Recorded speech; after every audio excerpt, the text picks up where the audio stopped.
now. So this class is for the Cittamani Tara to do a retreat. Okay, now there are a couple of things to take into consideration. One is it an incredibly strict retreat, or is it sort of what's called a working retreat, where you still have to go and maybe go out and buy food or meet people a little bit? And so there's a difference between the two. Of the two, granted, I mean, the best would be a very strict retreat where one is quite isolated, and when it doesn't have, bottom line is, doesn't have, you could say, distractions. That's the point. You know, so for example, if you did a very strict retreat, then I would turn off your cell phone. You know, it's not beneficial, or just only allow, you know, certain people to have access to you if it was something really important. But the bottom line is, the strict retreat means almost no distractions. You're allowed to be able to really go into the meditations and have full focus. A working retreat is a little bit less, of course, focused, but it doesn't mean it isn't beneficial. It is. Most of my retreats nowadays are done as working retreats, you know, and it can be 2 or 3 sessions a day. It depends just on what time you have and whether you're actually working. So the minimum for a working retreat is 1 complete session a day. That it must be done completely, the full session. But if you have, let's say, time to do 2 or 3 sessions in a day, then of course you can you do part of this. You know, with most sadhanas, you do like the morning session is one a little bit longer. Afternoon sessions can be a bit shorter because you can abbreviate or eliminate certain things. So in regards to retreats that are completely like serious closed, or whether they're working, those are some of the dynamics. I wouldn't worry too much about like if you read some of the texts on like setting up a boundary and putting a little image or you know, some sort of special thing to represent the edge of the boundary. If you want to do that, that's okay. But bottom line is just sort of say, this is, you know, I'm in retreat. I will only go within, you know, a mile of my particular retreat place or something like that. If I'm going to go for exercise and walks and things like that, those are some of the things you can do. But again, you don't need to be overly intense about it. Now, if you become quite a proficient person in doing retreats, then maybe you can up to scale a little bit and do more serious things about it. But bottom line is that the initially, you know, when we're doing our first retreats, especially for the first few years, there's no need to be sort of overly obsessive about it. Just, you know, be practical, set up a boundary if you're going to do it, but don't have to do a physical thing. Just sort of, okay, I'm within this area and I'm going to do retreat like that. So that's just about some of the details about retreats. And if for a working retreat, you know, I mean, obviously you're going to meet lots of people potentially and things. So you don't worry about that, you know, I mean, and stuff. Okay. So that's just in regards to retreats and some of this sort of practical. As I said, if you end up that you're going to do sort of some really very special retreat after, you know, you've done maybe 5 or 10 years worth of Buddhist practice and such, so you've got a lot of familiarity, then maybe you can be a lot more strict, because again, what you're doing is you're trying to really eliminate distractions from your meditation. That's the point. That's not some sort of like mystical thing. It's just really practical. You're not going to be distracted. Okay. Just I'll give you a good example. A friend of mine was going to do a 3-year retreat in their apartment in Vancouver and stuff, and that was great. I thought, you know, they had a pension, everything was fine. They had a way to get food delivered to the house, so it was fine, and they couldn't do it in the country, so it's fine. But then it turns out that every night they wanted to watch hockey games, because it's Canadian, okay? So hockey games. And I said, what are you doing? You know, I mean, if you're going to do like, this is prior to the retreat, because I said, you have to cultivate being isolated. You can't just sort of suddenly become isolated. You'll go crazy. You know, you cultivate really isolating and sort of eliminating distractions. And here he was watching hockey games. And I said, come on, if you're going to do this retreat, you have to stop that. So I just think, again, if for big retreats, you cultivate yourself over a period of years to be able to do it well. It's not like you just suddenly decide to do it. Okay, that's that. Now, the next thing we're going to do is we're going to look at the sadhana. And so we're talking about doing a Cittamani Tara retreat, and we're using the sadhana of that Lama Geshe created. I'm going to go give you some various sort of things that you could abbreviate for it. So what you do is actually start on page 6. It says taking refuge, refuge in bodhicitta, special bodhicitta, 4 measurables. Those are just all very common.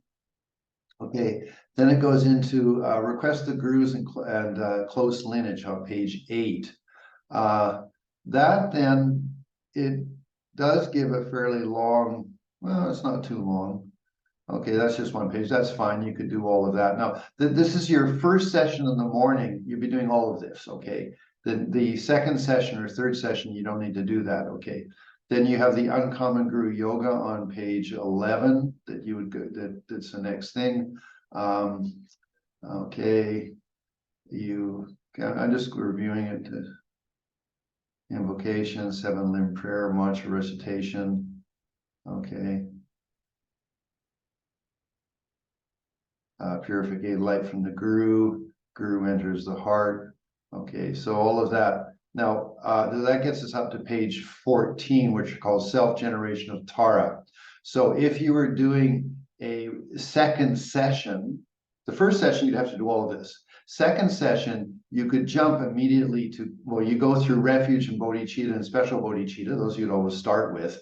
But then you would jump immediately to the page 14, self-generation of Tara, because in your first session, you would have accomplished all the previous things, okay? So I transform into the divine transcendental mother, so you do the blessings, blessing outer offerings, invocation, prostration, then the offerings to the merit field. Now, if you want to, you can do a shorter version, which is Om Guru Aryatara Sabariwara, and then you just go Aragam, Bhadyam, Bushbe, Dube, Aloke, Gande, Newande, Shabda. But do them slowly, because you should actually try to visualize, water for the mouth, water for the feet, flowers, incense, light, perfume, food, music. You just try to visualize those and actually have that, you generate, that the mouth of the Guru becomes blissful, that the feet of the Guru or Tara becomes blissful. Flowers is for her eyes. Incense is for the nose, light is for the eyes, perfume is for her chest, food is for her mouth, and music is for her ears. So you'd feel that she basically has all of those blissful feelings. Okay, and that's important.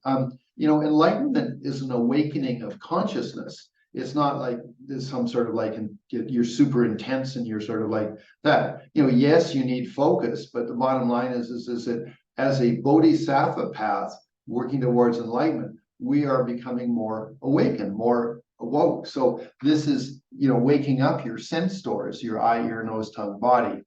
Okay, then you do the bodhisattva vows on page 16, page 17 for measurable thoughts. Then you go to the absorption. And then the absorption, you can do, well, it does give there then the dissolution of the eight visions, the 4 external, earth, water, fire, air, and then the 4 subtle, which is the white, the red, the black, and the clear light. So that if you could, again, whether it's the first session or the second session, you need a little bit more time in that, maybe 4 or 5 minutes at least, that you allow that. Why? This is Anuttara Yoga. And so in Anuttara Yoga, the key factor is basically death, bardo, rebirth being turned into Dharmakaya, Sambhogakaya, and Nirmanakaya. So those are very, very important things. And the big one, of course, is that you in Anuttara Yoga, the highest class of Tantra, have this technique to be able to be now familiar with how death will unfold. And what's really interesting is now, there's tons of research on how people die and such like that. So a lot of the presentation, and this is coming from 2,000 years ago, is really good. Now, granted, the 4 external things of earth, water, fire, air, and that's, air means you stop breathing. That's fairly straightforward. Then the 4 subtle are then, to say, unique in Buddhism, for example, but the thing is they give you something to look at. And again, there's lots of commentaries on that. The commentary if you watched either the Heruka or the Yamantaka or the Vajrayogini, I would have done lots of commentary on that and sort of how to do that correctly. So then you do Om Sobo Ashudo Sabardama Sobo Ashudo everything becomes void, and then you start to develop the mandala for her and such.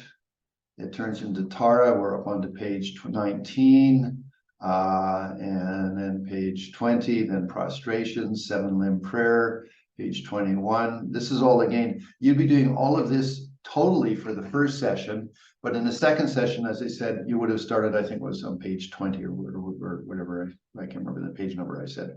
Okay, then praises 21. Page 14. Yeah, page 14, thank you. Self-generation of Tara. Okay, so then you go to praise the 21 Taras. Now, in the first session of the morning, you would do this. In the second session, you could drop this because I think, let's go down here to the end of this. Should be there. There's a short praise. Yeah, the praise of the mantra Tara. I prostrate to the goddess, destroy it. That you can do, and then the homage to Tara, savors heroine with the Tara thing. That becomes the abbreviated version of the 21 praises to Tara.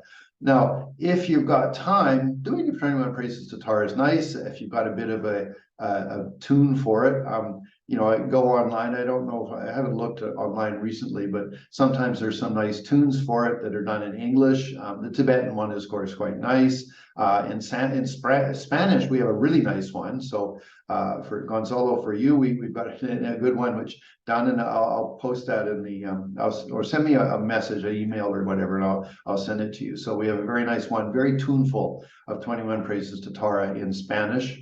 Okay, so you do that whether you do it just reading it, whether you can chant it a little bit, or whether, however you can do it, you do that. If you want, page 25 would be the short version that you could jump to if you sort of, for example, let's say you're doing a working retreat, maybe you don't have a lot of time for doing all the sadhana, so then you could just jump to page 25. Then you do a requesting. We're on page 20, well, the bottom of page 25, page 26. Okay, now all of this again can be abbreviated. Okay, yeah, so all the way up to page, give me a second, I've got tons of stuff here. Up to page 20, 32. All of that could be abbreviated, like skipped. Okay, if you're doing a working retreat, you could skip it. If you're in these, if you're doing a long retreat, reading it at least once a day would be beneficial. But again, you could just skip all of that if you wanted to. So you get all the way up to page 32, and you just go to the mandala offering.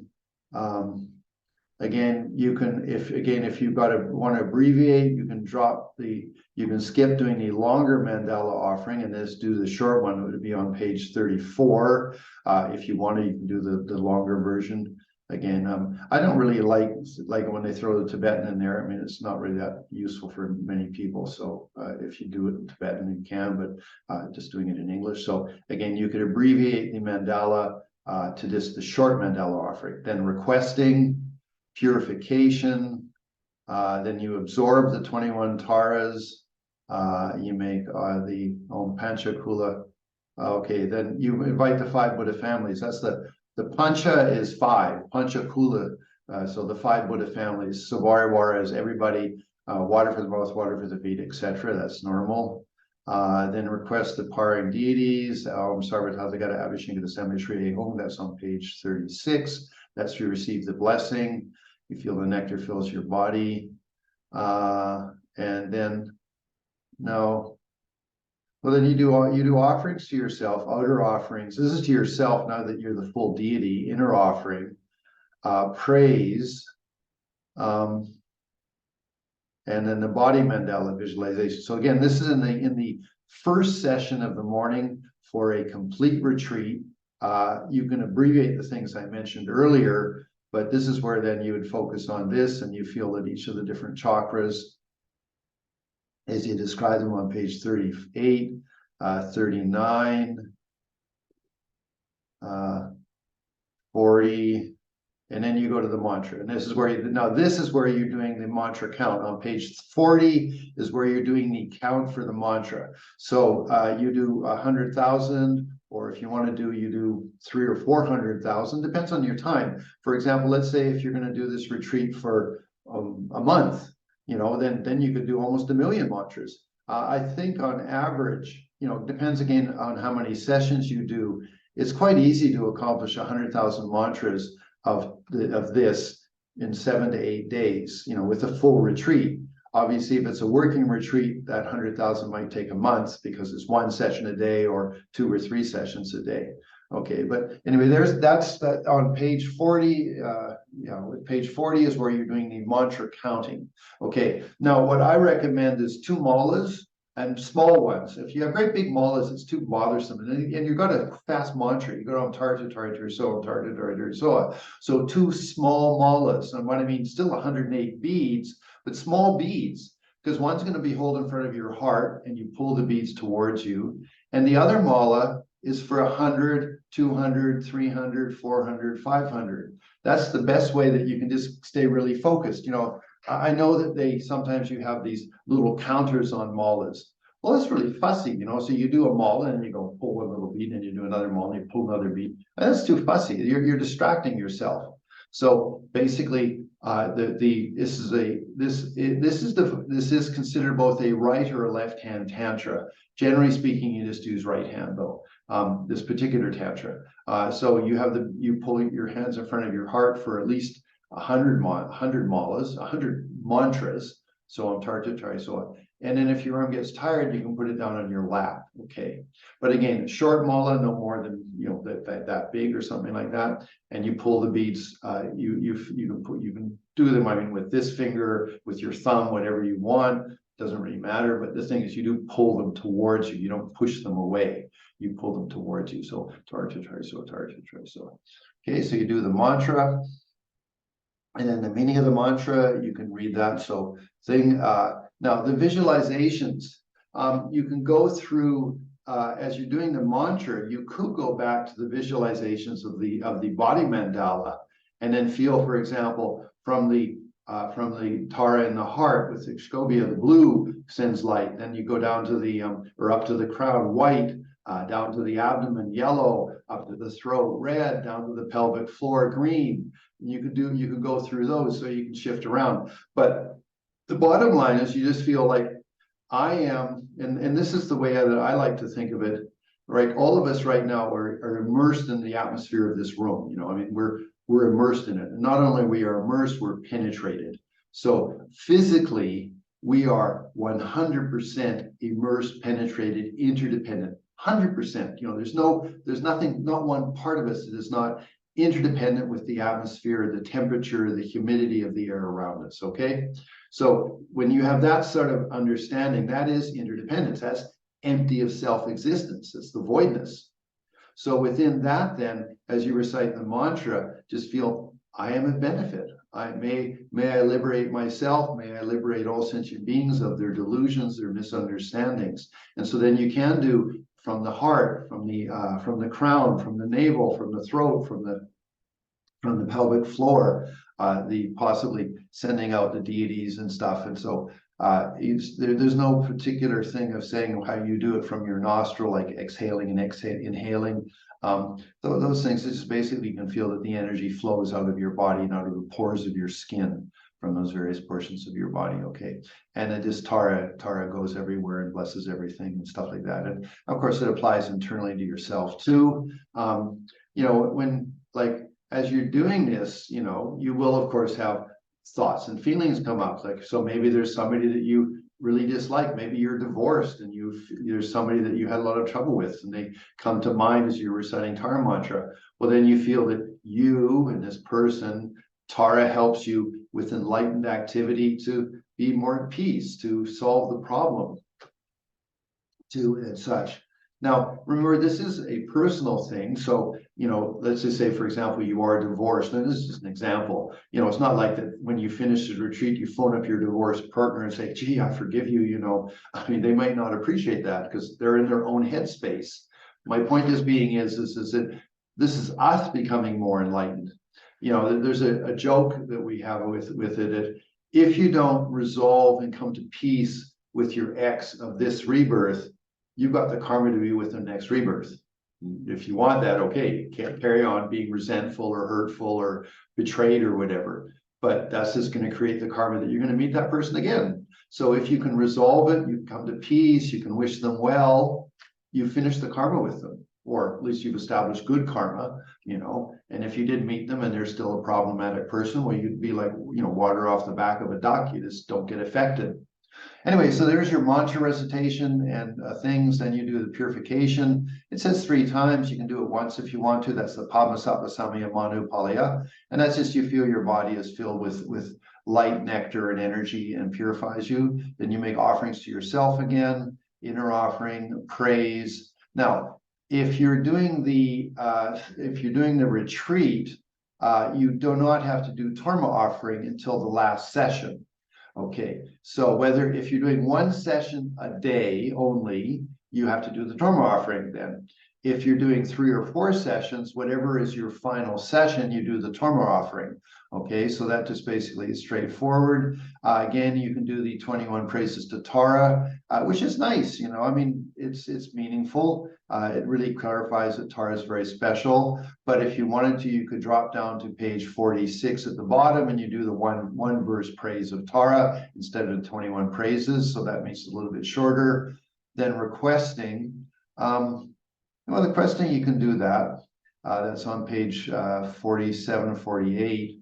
Then the Garland of Jewels, Song of the Venerable Aryatara. This again, you can abbreviate. So if you're in a retreat, you could skip it if you wanted to, or if you're doing like a working retreat, you could skip it also. But if you got the time, read it. You know, it's nice. It's quite long, but it's thing.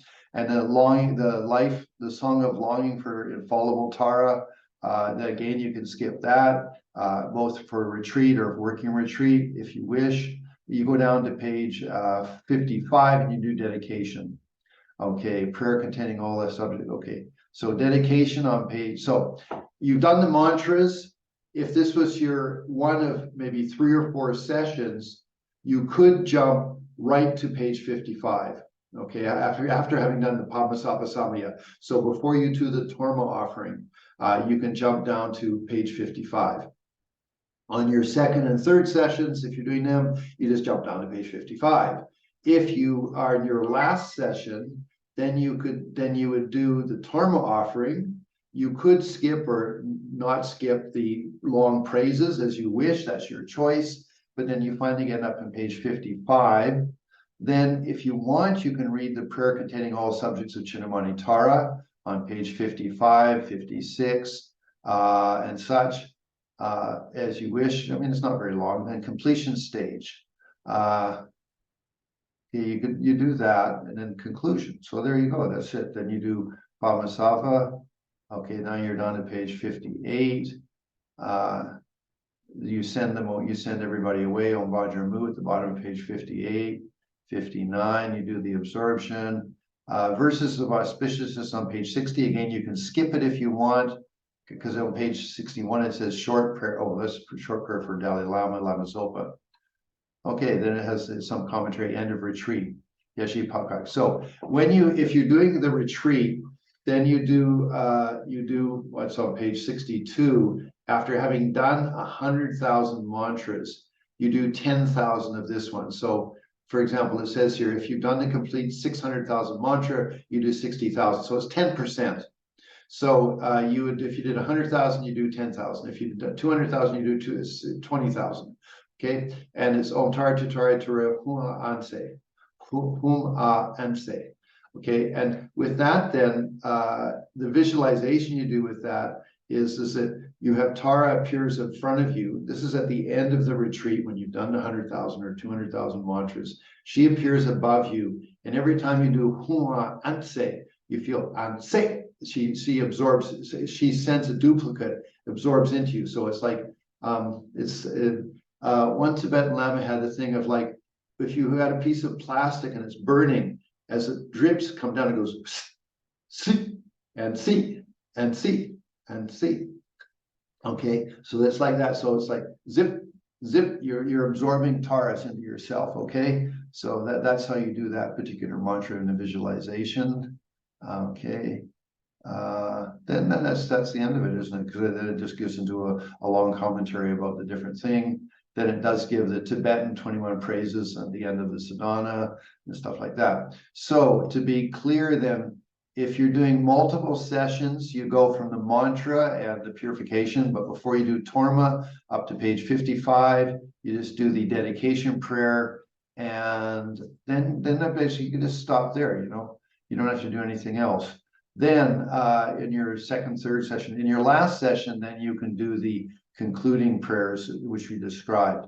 Now, if you wanted to do after dedication, you could do the completion stage practices if you wanted to, but you already did a lot of meditation with your chakras and stuff and things. So that's on page 57. You could do 56, 57. You could do the completion stage. Then you could do the conclusion prayer, Padmasava, and Om Vajra Mu. I say, just to be clear, again, this is my commentary. Some other teachers might say different things. If you're doing more than one session a day, you jump from the conclusion of the mantras up to page 55. You can do just a simple dissolution, everything evaporates, and then you reappear as simple Tara, or Tara in your heart as you wish. And then you conclude. Then the second session, third session, you start up on page 14 as we described and stuff. At the last session, then you do everything except you can skip out really long versions of prayers and stuff like that if you wish to. Again, if you have the time, do them at least once or once a week or something like that. That would be quite reasonable to do, okay? And at the very end of the retreat, when you've done your 100,000, 200, 300,000, whatever you've done, you do the wisdom rain mantra as I described it just then. So that concludes how to do the practice, at least according to Jampa. Okay, there will be other teachers that say different things. So now I can open it to questions and commentaries if you wish. Oh, okay. Now, there is a fire ritual at the end of the Cittamani Tara. Now, when you conclude a retreat, so whether you did, let's say you did 100,000 and you did the wisdom rain mantra, 10,000, okay, you have to do the long sadhana every day until you do the fire ritual. So let's say you're going to do the fire ritual a week later, you have to do one session of the long sadhana every day. Okay, that's just part of what the commitment is. So that's why it's always good to sort of, if you finish the retreat, to do the fire ritual, that day that you finish the retreat, or at least the next day. Okay, so you have to do the long sadhana, and then you do the fire ritual. You can do the fire ritual anywhere you want. It's not necessary to do it in any particular place. It's just, as I said, you have to do the long sadhana. Now, you don't have to do it on the same cushion. So let's say, for example, you were in a cabin somewhere and you did the retreat. So you finish the mantras, you finish the wisdom rain mantra, but you're going to do the fire ritual in another city. Okay, you don't need to sit on the same seat anymore. You finish the retreat, but you have to do the long sadhana wherever you go. So let's say you arrive at the city you're going to do the fire ritual in. Well, you have to do the long sadhana that day, the next day, until you finally do the fire ritual. Okay, that's the requirement of doing fire ritual. Now, the fire ritual is exactly the same, really, as any of the other ones. For Anutara Yoga, you have the hearth, so you would, you set up you have a mandala. There's a YouTube video of that which shows the simplest version of a mandala is, again, it's the 8-petaled lotus with the Vajra in the center of it. Okay, and then you build the wood around it and such. Then you invite Agni, you make offering to Agni. Then in the heart of Agni, he's the courier service. You invoke Tara, you make the offerings to Tara with her mantra, and then whether you do the, I guess, 12, I think it's 12 substances for the fire ritual, and then you basically send Tara away, and then you do the offerings to Agni again. I just saw a thing that Lama Glenn did a thing on fire rituals. I'm sure he didn't say much different than what I just said now. So they're fairly straightforward. Okay, and I mean, obviously, if you've got some people that have done fire rituals before, that's really nice because they know what to do. If not, basically, you do the best you can, and at the end of it, you just say, "I'm sorry if I made mistakes." I mean, come on, we're talking about Buddhas here. We're not talking about ordinary people that might get angry. So the thing is, if you did make errors, you just say, "Please forgive me for the errors I've made." That's fine. Okay. So that's the fire ritual, and you don't need to do it in the same place. Now, in doing retreats, especially in the heart chakra, where you're visualizing, taras and such like that, if you start getting pain, it is good to then open up and like not focus on your heart anymore. Because what you're doing is, if you think of your nervous system, it goes through your body. I mean, you have nerves here, you have nerves here, nerves in your heart, nerves in your abdomen, nerves in your pelvic floor. Okay. If you're putting too much energy on them, you sort of like you burn them out basically. And that's where you get the pain. So it's when you're trying to push too much mental energy through a vein that isn't really purified enough yet, or opened up. You know, like, I mean, if you've done some meditation practice, maybe you've done some yoga and things like that, so you can really feel it, like you can open up your heart and you can pull it back. Okay, well, that means the nerves are in good condition. So then you could do more focus. But if you're doing a lot of focus in your heart chakra and you start getting pain, it means maybe there's some obstacle. Like, I mean, the three faults of a vein are they're either blocked, they're crooked, or they're dry. Those are considered to be the three things which are obstacles for veins in your body, or the chakras. Okay, so blocked, crooked, or dry. Okay, so if you have some of those problems and then you're doing a lot of meditation in, for example, your heart chakra, you have pain, no doubt about it. And then that can get bad if you actually continue to push. So that's where you have to learn, okay, just you open up, you let your mind expand, you don't focus on the heart anymore. Although you can recite the mantra, you don't put focus there. Okay, and when the pain goes down, might take a few days or whatever, even, so it depends on the individual, then you can maybe come back and focus a little bit. But again, it's like how much energy you're putting into the nervous system. You just got to be conscious of that. Okay. So that covers the retreat, covers the sadhana, covers the fire ritual, and just some commentary about that. I mean, the main sort of thing of this would be that you get some dreams that indicate maybe things are being purified and such, which is fine. You know, this is a lifetime practice. It's not like you do a retreat and suddenly you're enlightened and you can perform miracles. I mean, maybe if you have a lot of karma, but I doubt it. Anyway, so the thing is that just, you know, you have Tara in your life, and what is she? She's enlightened activity, helping us become more enlightened, helping other people become more enlightened in a skillful way. It's not just sort of pushing Dharma down people's throats. It's being skillful. You know, the Tibetan lamas don't go and lay trips on you. I mean, the ones that I had were always very good lamas, and they'd say, "Oh, what are you doing? How are you?" You know, and maybe if there was an opening, they would make a suggestion that you could possibly do something. But again, they were very sensitive to the fact of whether you're open or not, whether you're suitable to receive some commentary from a teacher or something like that.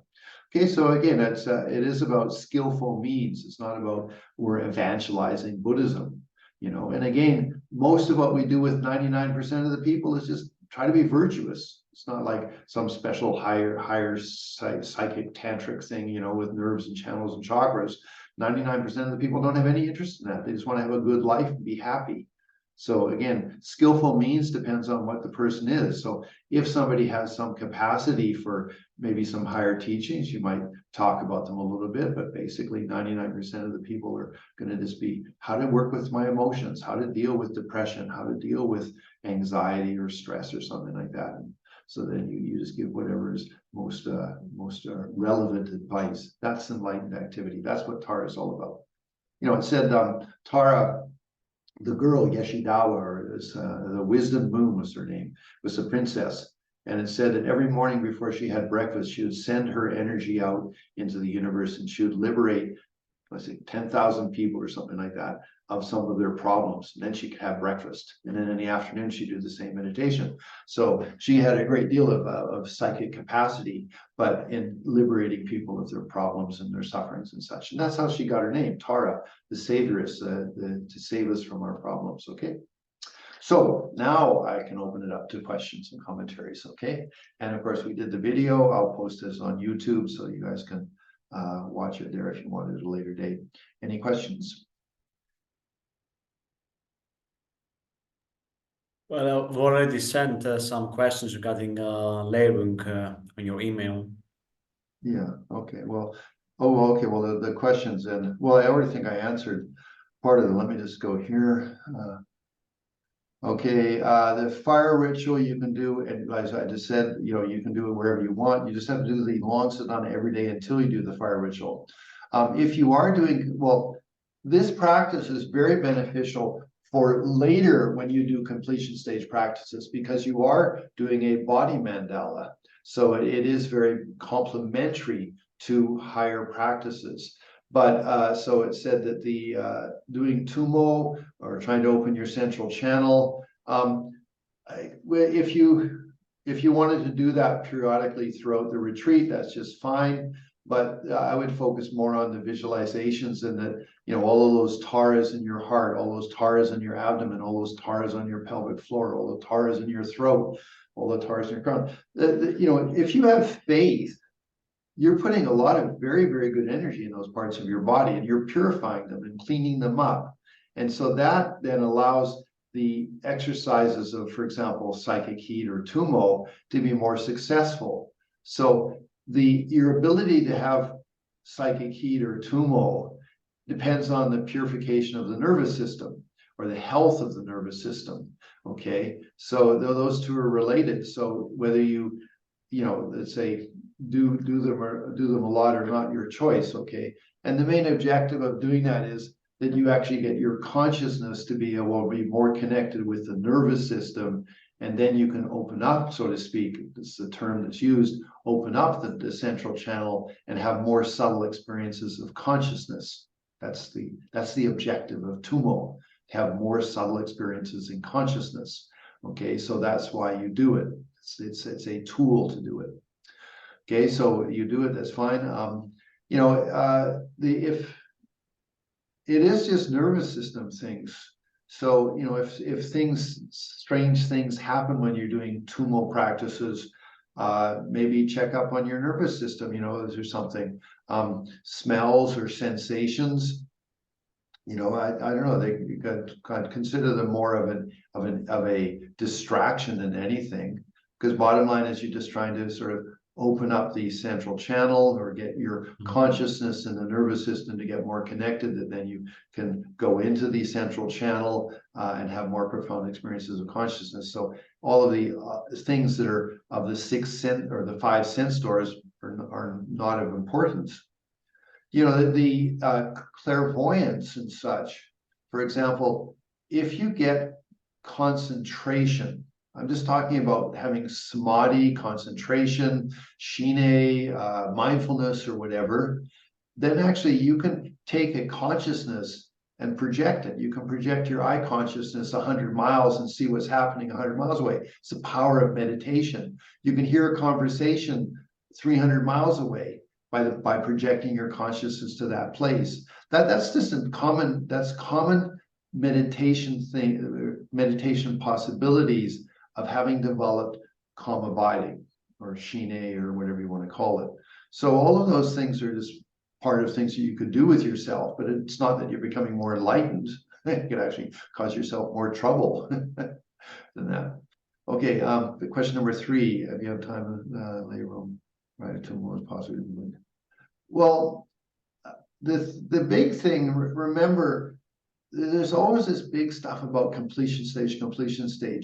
If you haven't got your personality well organized and worked out, completion stage practices would not be good, because all you're doing is you're just giving your personality a huge amount of power. And then if you haven't got a very good personality, it's just horrible. You know, you basically end up with more problems. So my point being is that develop a very good personality. You're doing a Tara practice. It's called about enlightened activity. May all sentient beings have happiness and the cause of happiness. May all sentient beings be free of suffering and the cause of suffering. If you develop that ability, that state of personality, then completion stage practices are incredibly complementary to it. If you don't work out your anger and getting angry or getting defensive or being competitive, then when you do completion stage practices, all you do is you get extremely competitive, extremely jealous, extremely angry, because it's just power.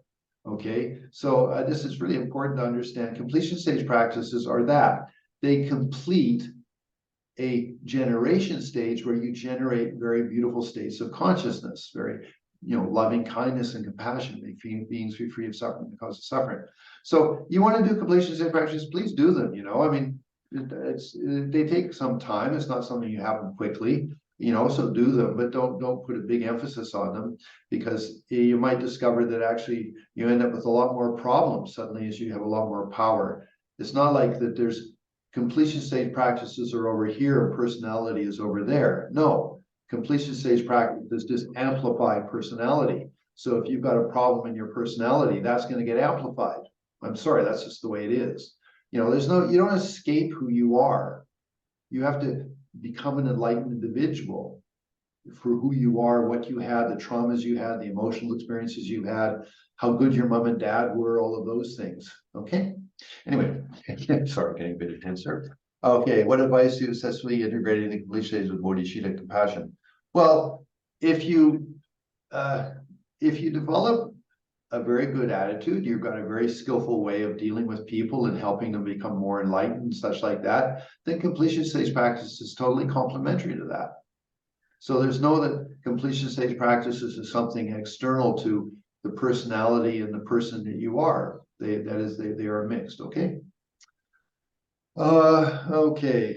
So that those are the main questions. Any other questions that are coming to mind?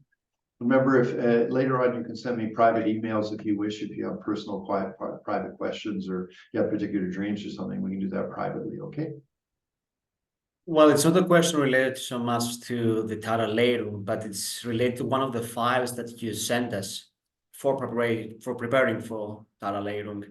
It's the file which is titled Taramo Divination.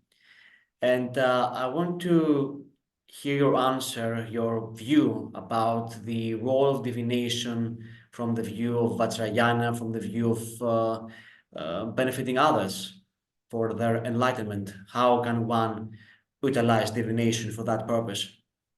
Well, you personally are the best source of the divination. For example, with people, your intuition with somebody. So when you meet somebody, when you shake their hand or whatever, you might have a particular insight or perception. That's your intuition about what that person's problem is. I mean, Lama Yeshe was incredibly perceptive with people. You meet people, and then literally 10 minutes later, after that interview was finished, Lama Yeshe would say something to me about, oh, that person has a problem here, has a problem there. Obviously, like, how on earth did Lama Yeshe understand that? He was very perceptive. So first off, your own intuition can be one of the best sort of sources of divination, that you understand something about somebody. Okay, but again, that depends on your personal purity. Lingam Poche said it very well. He said, if you don't have a lot of purity, you will misinterpret whatever you're perceiving about somebody. So it's important to having a certain sort of a purity of heart in regards to good intuition. That's intuition. Secondly, about divinations. Well, you normally end up with some sign. So for example, there's a divination with Manjushri. Well, and I do it. So for example, I mean, here's my little case, and inside of it I have a dice. Okay, there's the dice. Okay. And when I did the retreat, I had to have that dice there. And I did the retreat to Manjushri, and on that, then I also then blessed the dice repeatedly. And at the end of it, then if you're lucky, you have a dream indicating that your divinations could be quite accurate. And then you basically have the ability to do divinations. There is a Tara divination. It's a little bit elaborate about, putting a picture of the 21 Taras, and I think it's with soya beans or with beans of some sort and stuff like that. That's another type of divination. That is a text that I can send you if you wish. The other one, though, is your own dreams. There's a very standard one with Tara. For example, let's say you have a particularly big event coming up, like something that's really important. Then every night before you go to sleep, you do Tara mantra and you ask for her divination about that particular thing, like should I not do something, or should I go in this place, or should I not, or should I do this business event or not. And normally it says if you've got fairly good focus, within 1 or 2 nights you should have a dream indicating whether you should or should not do that. So that's the one that's most easy. Basically, you have an event coming up or something special or something about somebody, you sit down, you do Tara practice every night before you go to sleep, and then you watch your dreams. Okay, that's considered the most easy one. If you do use substances, for example, there's ones with you can do one with a mala, you can do one with a dice, you can do one with seeds. Those are different techniques which are done with physical things. You normally consecrate those or bless those in the time of the retreat. Okay, so that would be something you could do with divinations.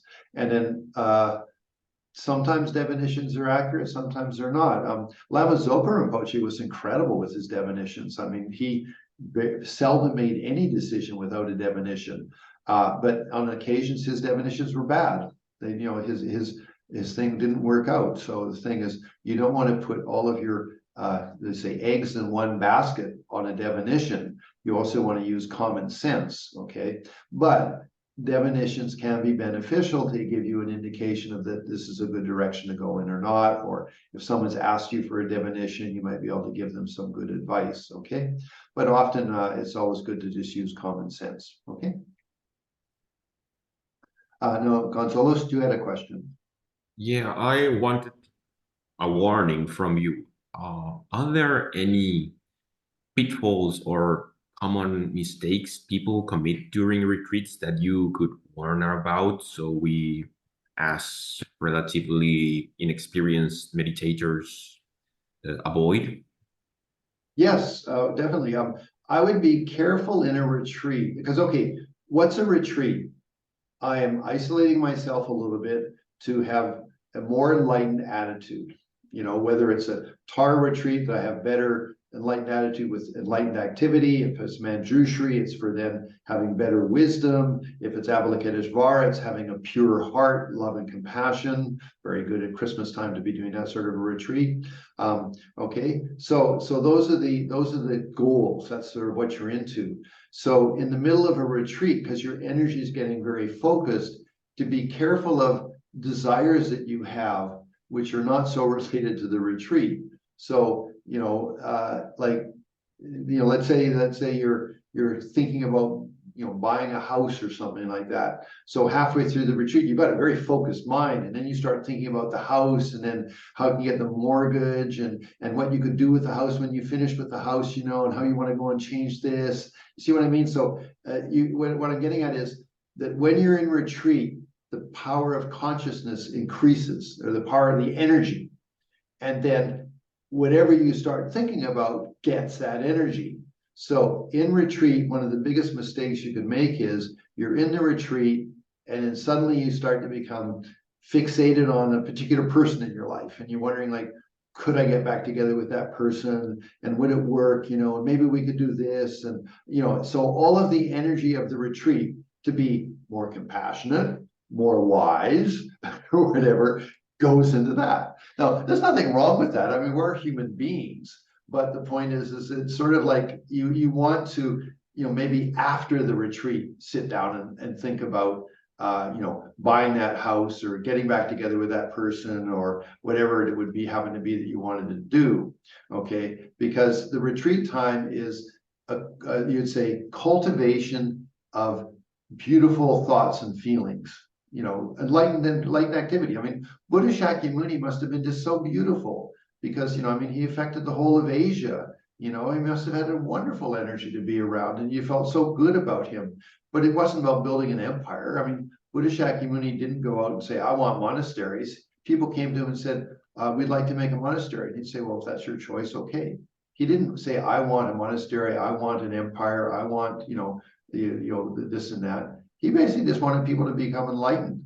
So it's pretty important to recognize that. So that would be one of the main things that would happen in a retreat, is that you get fixated on some particular desire. And so your energy goes into that, and you think about that too much. Okay, so that would be an error. Other than that, just, you know, common sense, just, okay, you know, I'm doing a retreat, I'm trying to cultivate this energy, I'm trying to maybe get more connected with Tara or Manjushri or Avalokiteshvara, you know, and so just let your thoughts go around in that. You know, reading books like, you know, Shantideva's Guide to the Bodhisattva Way of Life is a good book to read. It's really got wonderful material in it, especially Bodhicitta. and things or other things like that, or maybe sutras. There's some sutras are sort of sometimes a little bit quaint, but they're quite good. So those would be the things to do, but that would be the main thing. The other one, expectation, I guess, would be the other one. Like, I expect to have a vision of Tara. I expect to have this. I expect to have that. That would be a huge blockage to it, you know, because then either you have an experience, then you get an inflamed ego. You know, let's say you have this wonderful experience, you go, oh wow, I must be so close to enlightenment, you know, and still you're a jerk, you know. But the thing is, you think, oh, I'm so enlightened.